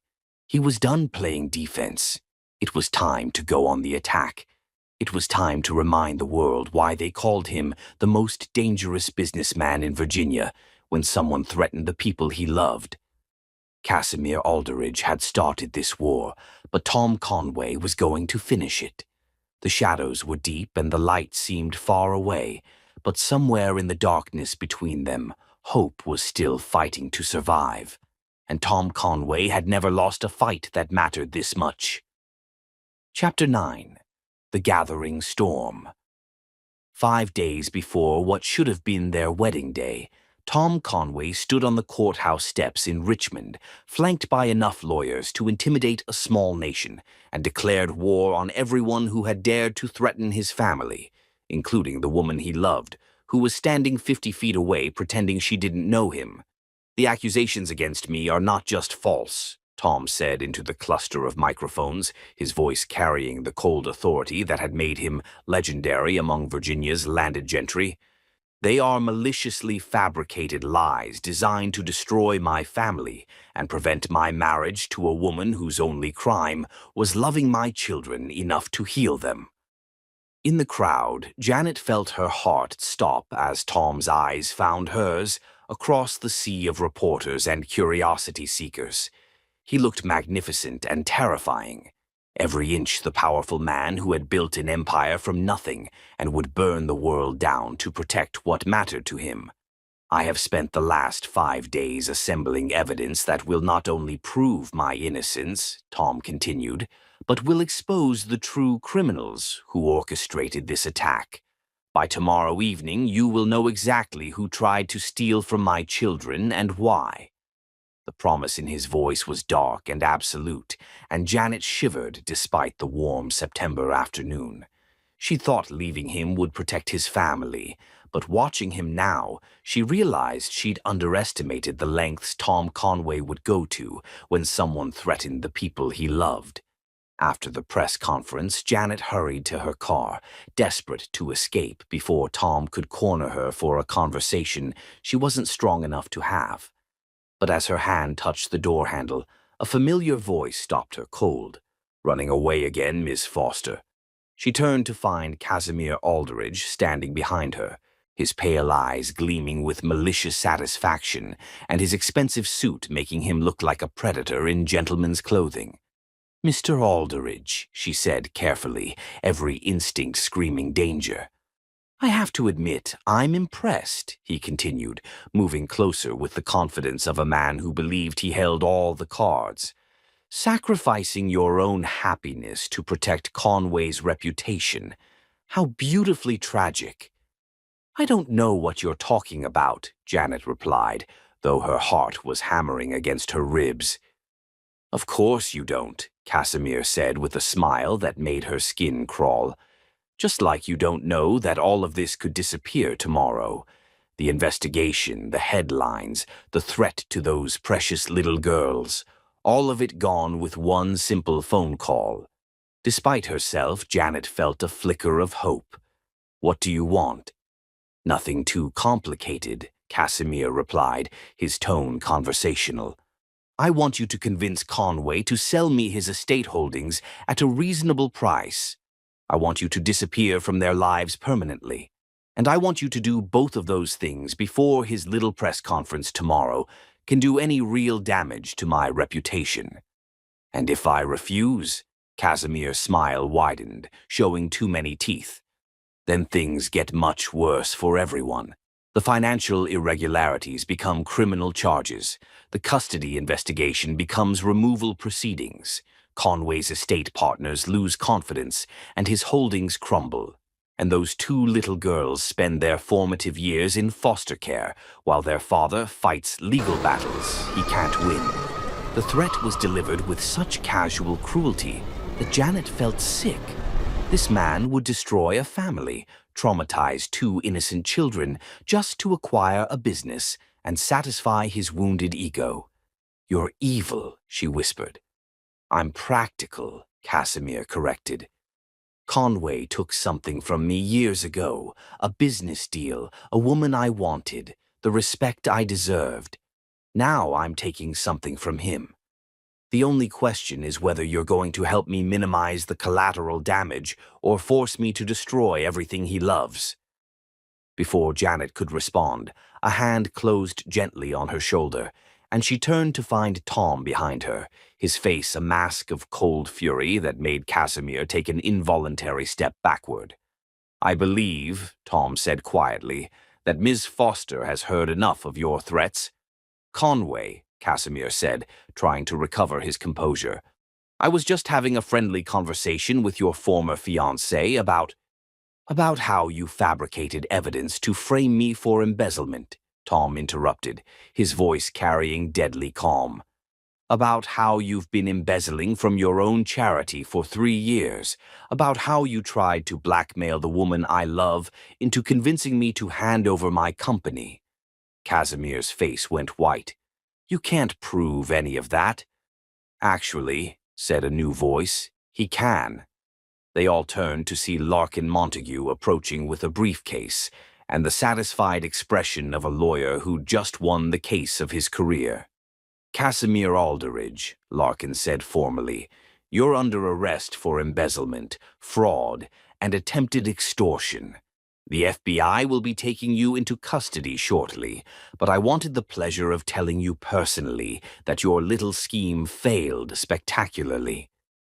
As if summoned by his words, federal agents appeared from seemingly nowhere, efficiently and professionally taking Casimir into custody while he sputtered protests and threats that no one was listening to anymore.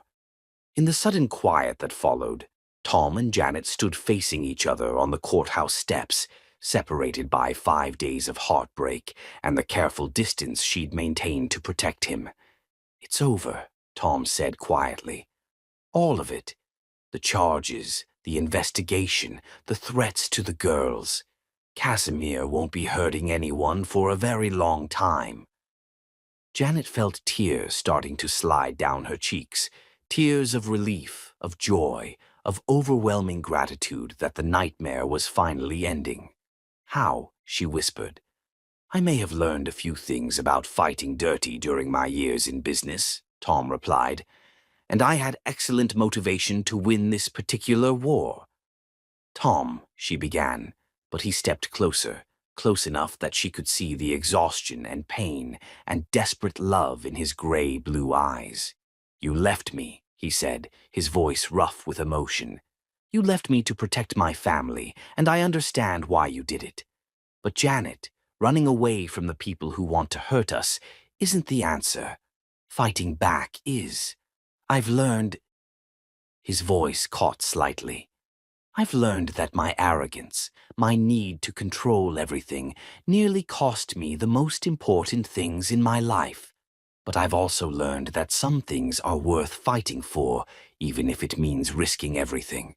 I was scared, she admitted. I was terrified that loving you would be what destroyed your family, and I couldn't live with that. The only thing that could destroy my family, Tom said firmly, is losing you. Kirsty and Betty haven't slept through the night since you left. They keep asking when you're coming home, when the wedding is happening, when their almost mama is going to stop being scared and remember that families stick together.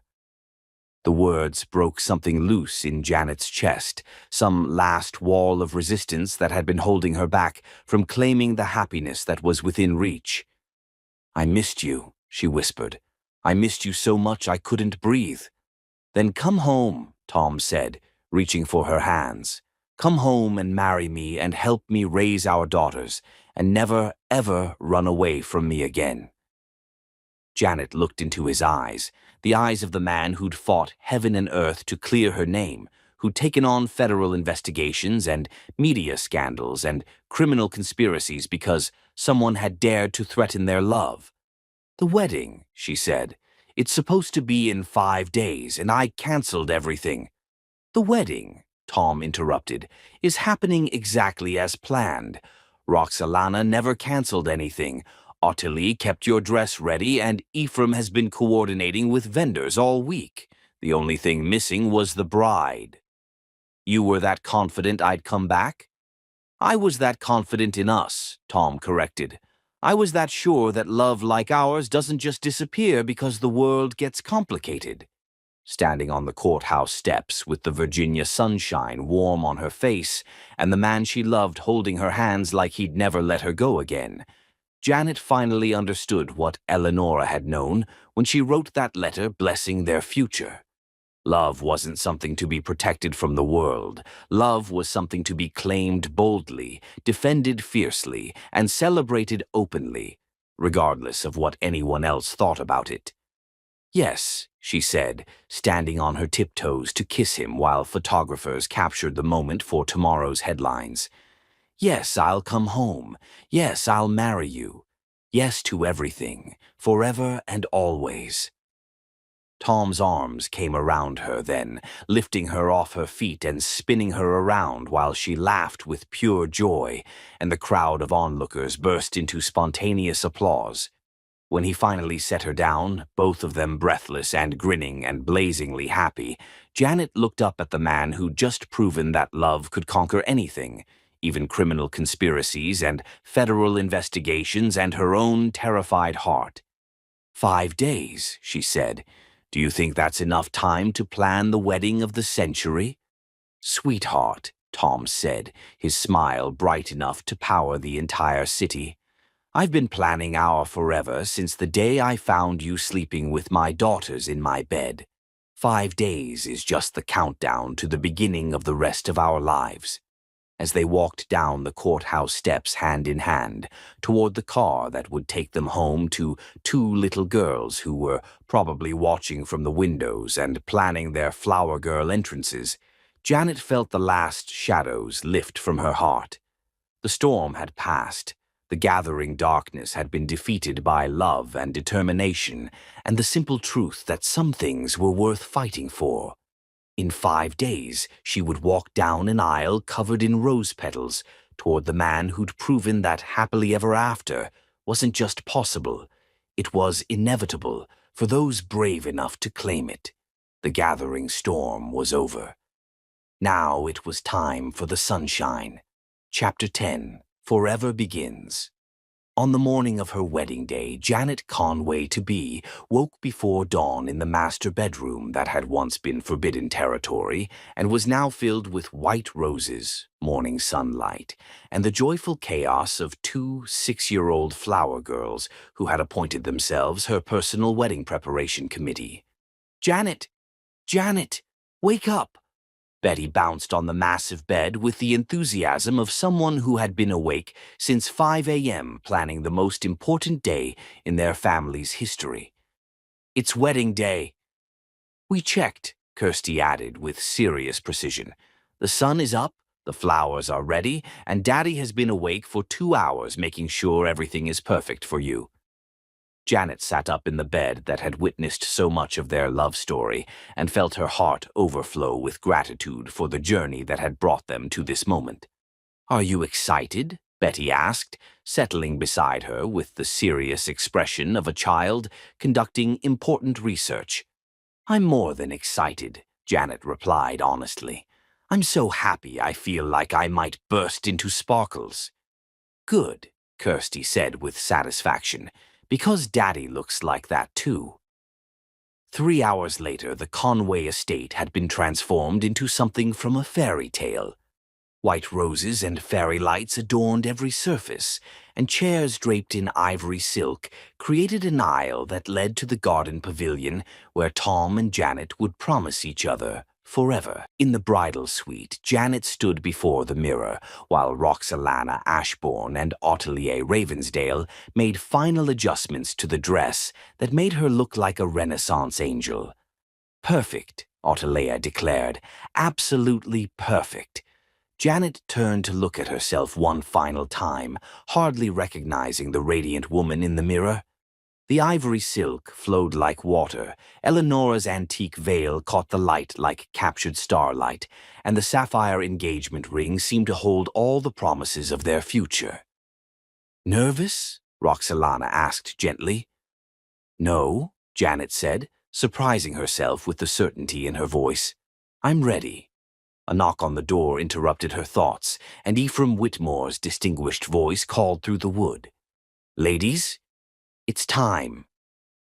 Outside, the September afternoon was perfect. As Janet made her way to the garden, she could hear the string quartet and see their guests rising in anticipation. But when she reached the beginning of the rose-petal-strewn aisle, everything else faded except the man waiting for her at the pavilion. Tom stood beneath an arch of white roses and fairy lights, wearing a charcoal-gray suit that made his eyes look like storm clouds and his smile like sunshine. When he saw her, his face lit up with pure, overwhelming love. Ready, Janet? Ephraim asked gently, offering her his arm. "Ready," she replied, her eyes never leaving Tom's face. The procession began with Kirsty and Betty, both wearing white dresses with rose-colored sashes and carrying baskets of rose petals that they scattered with serious concentration. They looked like tiny angels. Then came Janet, walking slowly down the aisle, her entire focus on Tom's face, the way his eyes filled with tears when he saw her, the way his smile grew brighter with every step. When she finally reached him, when Ephraim placed her hand in Tom's, the world narrowed to just the two of them. "Hi," Tom whispered, his voice rough with emotion. "Hi," Janet whispered back, her heart so full of love she could barely speak. Dr. Sophrona Beauchamp began the ceremony with words about love and commitment, but Janet was lost in Tom's eyes, in the absolute rightness of this moment. "Tom and Janet have chosen to write their own vows," Dr. Beauchamp announced. Tom went first, his hands trembling slightly as he looked into Janet's eyes. "Janet," he began, his voice carrying clearly across the garden, "6 months ago, you walked into my broken family and gave us back our lives. You taught my daughters that love doesn't always end in loss. You showed me that healing was possible." His voice broke slightly and he paused while Janet squeezed his hands encouragingly. "I promise to cherish every morning I wake up beside you, every evening we spend with our daughters, every ordinary moment that makes up an extraordinary life. I promise to choose you every day, in every storm, for all the days of my life. And Janet, I promise to never again let fear make decisions for our family. Whatever comes, we face it together." By the time he finished, there wasn't a dry eye in the garden. Janet took a shaky breath and began her own vows. "Tom," she said, her hands steady in his, "you gave me something I thought I'd lost forever, the belief that love could heal instead of hurt. You showed me that some risks are worth everything. I promise to love you with fierce devotion. I promise to love Kirsty and Betty as my own daughters, to protect them and guide them and help them grow into extraordinary women. I promise to choose courage over fear, love over safety, us over anything the world tries to put between us. And Tom, I promise to never run away from you again. Whatever storms come, we weather them together." Dr. Beauchamp was about to pronounce them husband and wife when Kirsty stepped forward with the serious expression of a child who had something very important to say. "Wait," she announced, "Janet has to promise to be our mama too." The unplanned interruption was perfect, a reminder that this wedding was creating a family. Janet knelt down to Kirsty and Betty's level, taking their small hands in hers. "Kirsty and Betty Conway," she said solemnly, "I promise to be your mama in every way that matters. I promise to love you, protect you, and celebrate every single day of your beautiful lives." "Do you promise to make pancakes on Sundays?" Betty asked seriously. "I promise to make pancakes on Sundays," Janet agreed with a laugh. "Do you promise to love Daddy forever and ever?" they asked together. "I promise to love Daddy forever and ever," Janet said, looking up at Tom with eyes bright with tears and joy. "Good," Kirsty said with satisfaction. "Now you can get married." "By the power vested in me," Dr. Beauchamp said with a radiant smile, "I now pronounce you husband and wife. Tom, you may kiss your bride."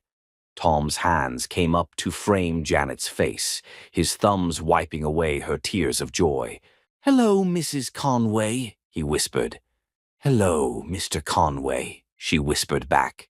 And then he kissed her, soft and perfect, while their guests cheered and rose petals fell like blessings, and two little girls bounced with excitement. When they finally broke apart, Tom and Janet turned to face their family and friends as husband and wife, with Kirsty and Betty racing to hug them in a tangle of white dresses and pure joy. "We did it," Tom murmured against Janet's ear. "We're really married." "We're really a family," Janet corrected. The reception was filled with dancing and laughter and toasts that made everyone cry happy tears. Tom and Janet's first dance was to At Last by Etta James, and when Tom spun Janet around the dance floor, even the most cynical guests had to admit they were witnessing something magical. But the moment that would live in everyone's memory came during the father-daughter dance, when Tom called Janet and Kirsty to join him and Betty on the dance floor. "This is a family dance," he announced, "because that's what we are now, a family." As they swayed together to Beautiful Boy by John Lennon, Tom with one daughter in his arms and Janet with the other, they looked like the very definition of happily ever after. Later that night, after the last guest had gone home and the twins were finally asleep, Tom and Janet stood in the garden pavilion where so much of their love story had unfolded. Janet was still wearing her wedding dress, and Tom had loosened his tie. "So," Tom said, pulling her into his arms, "how does it feel to be Mrs. Conway?" "Perfect," Janet replied without hesitation. "It feels absolutely perfect." They swayed together in the moonlight, no music except the night sounds of their estate. "I love you, Janet Conway," Tom murmured against her hair. "I love you too, Tom Conway," she replied, "and I love our daughters and our life, and this beautiful story we get to keep writing together." "Speaking of stories," Tom said with a smile that made her heart skip, "I have one more surprise." He pulled a small wrapped package from his jacket pocket, and when Janet opened it, she found a leather-bound journal with their wedding date embossed on the cover. "For recording all our adventures," he explained, "starting with today and going on for the next 50 years or so." Janet opened the journal to find that Tom had already written on the first page, September 15th, the day Janet Foster became Janet Conway and turned our house into a home, our healing into wholeness, our family into forever. "Today was perfect," Janet said, closing the journal and holding it close to her heart. "But you know what the best part was?" "What?" "Knowing that it's just the beginning," she said, standing on her tiptoes to kiss him under the stars. "Knowing that we get to wake up tomorrow and choose each other all over again." "Every day," Tom agreed, his arms tightening around her. "For the rest of our lives." As they walked back to the house, hand in hand, toward the master bedroom they would now share, toward the future they would build together, Janet felt the last piece of her heart click into place. She had found her forever. She had found her family. She had found her home. And in a house filled with sleeping children and fairy lights and the lingering scent of roses, Mr. and Mrs. Conway began the rest of their beautiful love story. Forever had finally begun. The end.